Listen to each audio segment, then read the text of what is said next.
இங்கே மூணாவது ஒரு ஷிர்க் இருக்குது. இது வந்து ஷிர்க் ஃபில் இத்தாத்.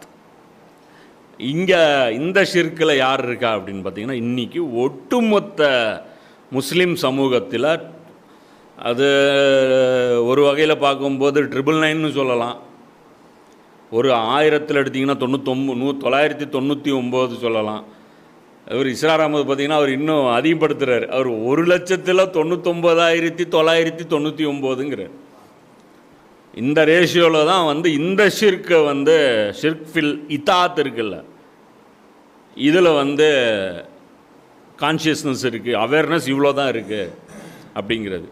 அப்போது இப்போ நம்ம வந்து இந்த மக்கி சூறா இப்போ ஃபஸ்ட்டு பார்க்குறோம். இதுதான் ஃபஸ்ட்டு மக்கி சூறா.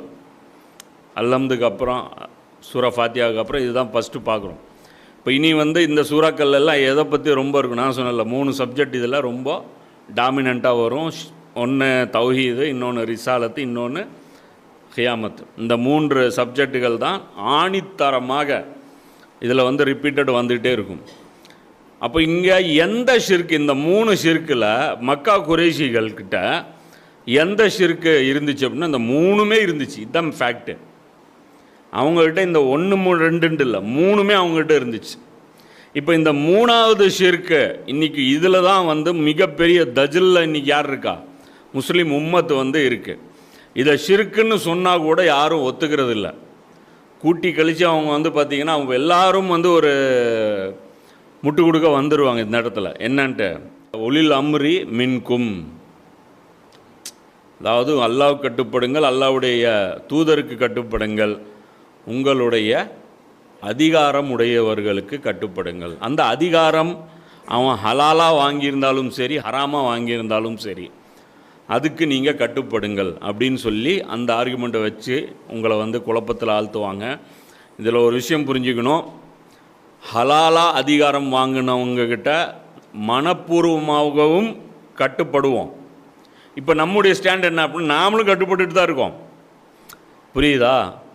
நாமளும் வந்து அந்த அதிகாரமுடையவர்களுக்கு கட்டுப்பட்டுட்டு தான் இருக்கோம். இப்போ சிக்னலில் ரெட் லைட் போடப்படுது, கட்டுப்படுறோமா இல்லையா? கட்டுப்படுறோம். அப்போ மாட்டேன்லாம் சொல்ல முடியாது. எல்லாத்துக்கும் கட்டுப்படுறோம். வரி போடுறாங்க, கட்டுப்படுறோம். ஜிஎஸ்டி போடுறாங்க, கட்டுப்படுறோம். டோல் போடுறாங்க, கட்டுப்படுறோம். எல்லாத்துக்கும் கட்டுப்படுறோம். அப்போது வெளியே வரக்கூடாதுன்னு ரோட்டில் சொல்கிறாங்க, அந்த நேரத்தில் வெளியே போகிறதில்ல, கட்டுப்படுறோம். இருங்கங்கிறாங்க, இருக்கிறோம், அந்த மாதிரி கட்டுப்படுறோம். ஸோ ஷிர்க் ஃபில் இத்தாத்து பொறுத்த வரைக்கும் நாம் வந்து டீப்பாக இதில் நிறைய பல ஏகத்துவ ஜனநாயகம் இது சம்மந்தமாக தான் போட்டிருக்கோம். நம்முடைய பிரச்சாரத்துடைய அடிப்படைக்கு வந்து என்ன, இந்த ஷிர்க் ஃபில் இத்தாத்துடைய பேஸ் தான். சுருக்கமாக புரிஞ்சுக்கணும். அல்லாஹ் ஒரு உத்தரவு போடுறான், அதுக்கு வந்து எப்படி கட்டுப்படுறீங்களோ அதே மாதிரி இன்னொரு உத்தரவுக்கு நீங்கள் ஒரு அல்லாஹ் அல்லாத ஒருத்தர் உத்தரவு போட்டால் நீங்கள் அந்த உத்தரவை அல்லாஹ்வுடைய உத்தரவை போல் யோசிக்காமல், கேள்வி கேட்காமல், அதில் நன்மை இருக்கும் என்றோ தீமை இருக்கும் என்றோ எதை பற்றியும் பொருட்படுத்தாமல் நீங்கள் வந்து கட்டுப்பட்டீங்க அப்படின்னா நீங்கள் ஷிர்க் வைக்கிறீங்கன்னு அர்த்தம். மற்ற எல்லா இத்தாத்தும் கொஸ்டினபிள். அல்லாஹ்வுடைய இத்தாத்து பொறுத்த வரைக்கும் அன்கொஸ்டினபிள். ஆனால் இவங்க என்ன பண்ணுறாங்க, அல்லாஹ்வுடைய இத்தாத் போன்று அதிகாரமுடையவர்களுடைய இத்தாத், நான் சொல்கிறது இஸ்லாமிய நாடுகளில், அந்த இத்தாத்தும் 100% கட்டுப்படுதல் அன்கொஸ்டினபிள்ங்கிறாங்க. இதை யார் சொல்கிறாங்க?